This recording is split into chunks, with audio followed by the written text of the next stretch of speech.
Hello guys, कैसे हैं आप लोग। तो बेसिकली आज की वीडियो में हम पढ़ने वाले हैं exercise 1.3 class 9 chapter number 1 number system. ठीक है, तो आइए शुरू करते हैं। इसमें कह रहा है एक्सरसाइज 1.3 में question number first, write the following in decimal form and say what kind of decimal expansion each has. यानी कि आपको एक नंबर दे रखा है, यानी बहुत सारे दे रखे हैं वैसे, और ये है रैशनल नंबर में, और आपको उनको दिखाना है डेसिमल एक्सपेंशन के अंदर, यानी दशमलव में दिखाना है। तो आइए करते हैं क्वेश्चन को। तो हमारा क्वेश्चन नंबर फर्स्ट है, तो हम फर्स्ट पार्ट कर रहे हैं 36/100। तो इसका आंसर क्या आएगा 0.36। और वो कैसे किया, दो जीरो है, यानी कि दो संख्या से पहले पॉइंट लगा के एक जीरो लगा लो। ठीक है, दो संख्या से पहले पॉइंट लगा के जीरो लगा लो, क्योंकि दो जीरो है। एक जीरो होती तो पीछे से एक संख्या से पहले पॉइंट लगा लो तो आता 3.6। तीन जीरो होती तो जैसे मान लो होता 36/1000।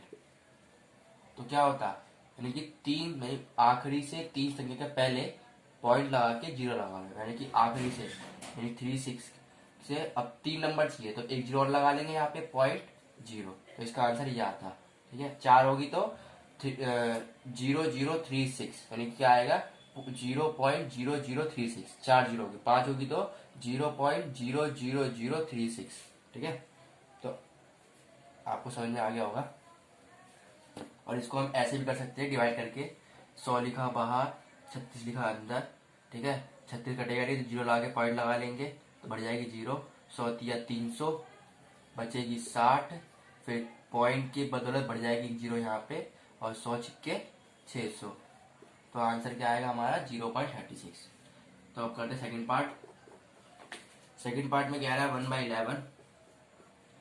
और देखो, इतना आंसर देंगे तो शायद टीचर आधा नंबर दे दे, वैसे एक मार्क्स आएगा, आधा नंबर दे दे। अगर आप साथ में यही बताते हो कि ये नंबर कौन से एक्सप्रेशन के अंदर है, तो आपको टीचर पूरे से पूरे मार्क्स देगा। तो देखो, ये कौन सा एक्सप्रेशन है इसका, ये है टर्मिनेटिंग नंबर, टर्मिनेटिंग। ठीक है, टर्मिनेटिंग क्यों है, क्योंकि ये मतलब शुरू सॉल्व होना शुरू हुआ और एक टाइम पे खत्म हो गया। ठीक है, इसलिए टर्मिनेटिंग है। तो मैंने अपनी प्रीवियस वीडियो में, पार्ट 1 वीडियो में बता रखा है कि कौन से नंबर टर्मिनेटिंग होते हैं, कौन से नंबर नॉन टर्मिनेटिंग होते हैं। ठीक है, अगर आपको नहीं पता तो पहले मेरी वीडियो पार्ट 1 देखो, तो आपको समझ में आ जाएगा कि टर्मिनेटिंग नॉन टर्मिनेटिंग नंबर क्या होते हैं। अब करते हैं हम पार्ट 2। तो पार्ट 2 में सिंपली हम डिवाइड कर लेंगे, 11 बाहर 1 अंदर। अब ये डिवाइड तो होगा नहीं, तो फर्स्ट ऑफ ऑल जीरो लगा के पॉइंट लगा लेंगे, बढ़ जाएगी जीरो। अब भी सॉल्व नहीं होगा तो एक और जीरो बढ़ा लेंगे, तो यहाँ जीरो एक और बढ़ जाएगी, 100 हो जाएगा। अब 11 में 99, कितना बचेगा 1। ठीक है, अब 1 भी से डिवाइड नहीं होगा तो क्या करेंगे, पॉइंट की बदौलत बढ़ जाएगी जीरो। लेकिन अब भी ये सॉल्व नहीं होगा 11 से, क्योंकि डिवाइड तो होगा नहीं, तो एक और जीरो लगा लेंगे यहाँ पे, फिर एक जीरो बढ़ाएंगे, फिर दोबारा 11 में 99, फिर 1 बचेगा। यानी आप देख रहे हो कि 0909, अब ये प्रोसेस चलता रहेगा, बार बार चलता रहेगा। ठीक है, तो इसका आंसर क्या आएगा हमारा 0.09 पे बार, क्योंकि 09 बार बार रिपीट होता जाएगा होता जाएगा। तो इसलिए क्या नंबर हुआ, ये हुआ हमारा नॉन टर्मिनेटिंग। एक तो ये नंबर खत्म भी नहीं हो रहा क्योंकि रिपीट हो रहा है ना, एंड रिपीटिंग, और साथ साथ ये रिपीट हो रहा है। तो ये नंबर कौन सा हुआ, नॉन टर्मिनेटिंग एंड रिपीटिंग। अब करते हैं पार्ट थर्ड। पार्ट थर्ड में क्या कह रहा है, 4 सही 1/8। तो देखो, फर्स्ट ऑफ ऑल ये कौन से फ्रैक्शन में है, ये है मिक्स फ्रैक्शन में। तो हम इसको कौन से फ्रैक्शन में करेंगे, एक जो सिंपल फ्रैक्शन में करेंगे। तो अगर आपको ये सॉल्व करना नहीं आता, मैं आपको बताता हूँ। फर्स्ट ऑफ ऑल पहले इसको इससे मल्टीप्लाई करेंगे, जब भी कोई ऐसी वैल्यू दे रखी हो तो मल्टीप्लाई करने पे क्या आएगा 32। फिर 32 जो भी आंसर आएगा उसको इसमें प्लस कर देंगे, तो क्या आ जाएगा 33। तो 33 नीचे जो भी है वो 8 आ जाएगा। मान लो मैंने आपको कहा 4 सही 1/3, तो फर्स्ट ऑफ ऑल मल्टीप्लाई, यानी 4 दिया 12, और 12 में एक प्लस, यानी 13/3। ठीक है, तो आपको समझ में आ गया होगा। तो पहले तो हमने इसको कौन से फ्रैक्शन में कर लिया, सिंपल फ्रैक्शन में। अब वही डिवाइड कर लेंगे, तो करते हैं डिवाइड। तो 8 यहाँ पे, 33 यहाँ पे, तो 8 चौके 32, कितना बचेगा यहाँ पे 1। पॉइंट लगा के, यहाँ पॉइंट लगा के जीरो बढ़ा लेंगे, फिर 8 एकम 8। ठीक है, यहाँ रफ कर देता हूँ मैं इसको, आप नोट कर लेना। ठीक है, अब बचेगा कितना 2। अब इस पॉइंट के बदले बढ़ जाएगी 0, 8 दूनी 16। फिर आएगा यहाँ पे कितना 4।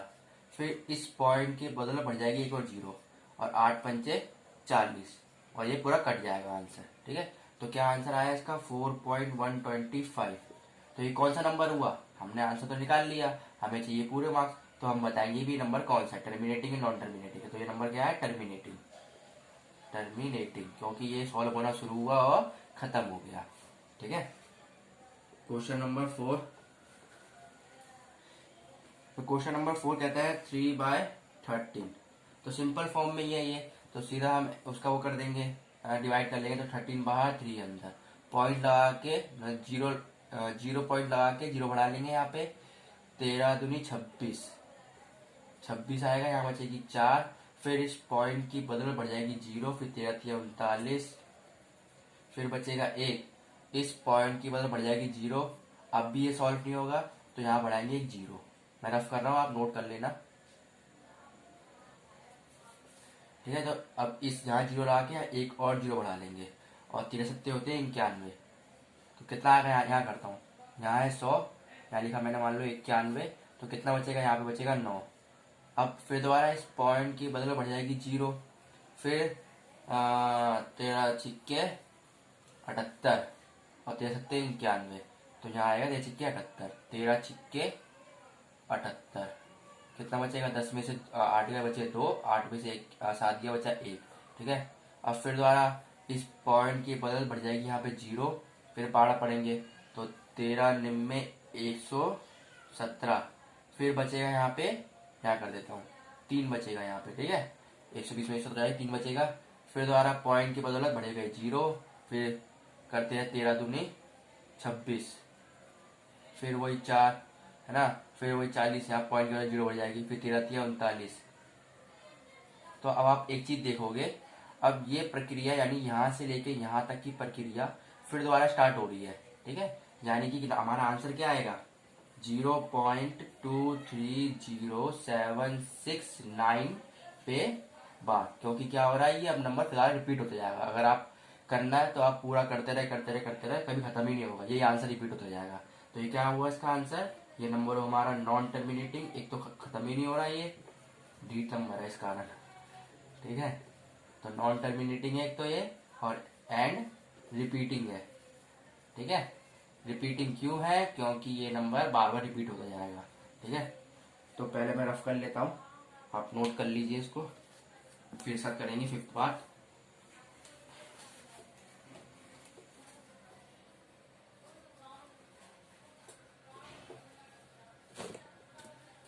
तो 5th पार्ट में कहता है 2/11, इसका 5th पार्ट है, 5th नहीं है। ठीक है, 5th पार्ट है 2/11। तो वही भाग देंगे पहले, यहाँ पे 11 बाहर 2 अंदर। ठीक है, तो 0 पॉइंट लगा के 0 बढ़ जाएगी, फिर 11 कम 11 बचेंगे 9, फिर पॉइंट की वजह बढ़ गई 0, 11 सत्ते 11 अट्ठे 88 बचेगी 2, फिर पॉइंट की वजह 0 बढ़ गई, फिर 11 दूनी 22, 11 कम 11 बचेगी 9, फिर 0 बढ़ जाएगी, फिर 11 अट्ठे 88, है ना। यानी कि क्या देख रहे हो आप ये नोटिस कर रहे होंगे कि 181818 क्या है, रिपीट होता जाएगा, यानी 0.18 पे बार आ जाएगा। ये नंबर क्या हुआ, नॉन टर्मिनेटिंग एंड रिपीटिंग। ठीक है, नॉन टर्मिनेटिंग एंड रिपीटिंग, तो इसका आंसर होगा। अब करते हैं हम 6th पार्ट, तो आप पहले नोट कर लो। ठीक है, ठीक है, तो 6th पार्ट में क्या कह रहा है, 329/400। तो मैं इसको रफ कर रहा हूँ यहाँ पे, आप पहले नोट कर लेना अपनी कॉपी नोटबुक के अंदर, और प्लीज हाँ अपनी एक नोटबुक जरूर बनाए कि जब भी आपका पेपर हो तो आप एक बार उसको रिवीजन कर सको। करते हैं इसको, तो 400 यहाँ पे बाहर, और जो नीचे होता है वो आता है बाहर, जो ऊपर होता है वो आता है अंदर। ये याद रखो, डिनोमिनेटर बाहर न्यूमिनेटर अंदर। ठीक है, अब 400 तो डिवाइड होगा नहीं, थोड़ा बड़ा कर लेते हैं इसको। देखो 400 से डिवाइड तो होगा नहीं, तो फर्स्ट ऑफ ऑल 0 पॉइंट लगा के 0 बढ़ जाएगी। फिर क्या करेंगे, फिर हम करेंगे इसको डिवाइड, तो 4 अट्ठे होता है 32, तो यानी आ जाएगा 3200। कितना बचेगा, 0 9 90 बचेगा। अब पॉइंट की मतलब बढ़ जाएगी यहाँ पे 0, 4 दूनी 8 यानी कि सॉरी 4 दूनी होता है 8 यानी हो जाएगा 800, बचेगा 1 और यहाँ पर 2 जीरो। अब 400 से डिवाइड तो होगा नहीं, फिर दोबारा पॉइंट की मतलब बढ़ जाएगी 0 यहाँ पे, फिर 4 दूनी फिर दोबारा 800, 4 दूनी फिर दोबारा 800, फिर दो यहाँ आ जाएगा कितना 200। हाँ अब फिर से पॉइंट तो 0 बढ़ जाएगी है ना, फिर 400, 4 पंजे 20, 400 पंजे 2000, ठीक है। तो क्या आएगा हमारा, कट जाएगा। तो आंसर क्या आया हमारा इसका 0.8225, ठीक है। और ये नंबर क्या हुआ हमारा, टर्मिनेटिंग, टर्मिनेटिंग, ठीक है। तो आई होप आपको क्वेश्चन नंबर फर्स्ट अच्छे से समझ में आ गया होगा। अगर कोई डाउट हो तो मुझे कमेंट में बताएं। अब हम करेंगे क्वेश्चन नंबर 2, पहले नोट कर लो आप, मैं रफ कर देता हूँ उसको।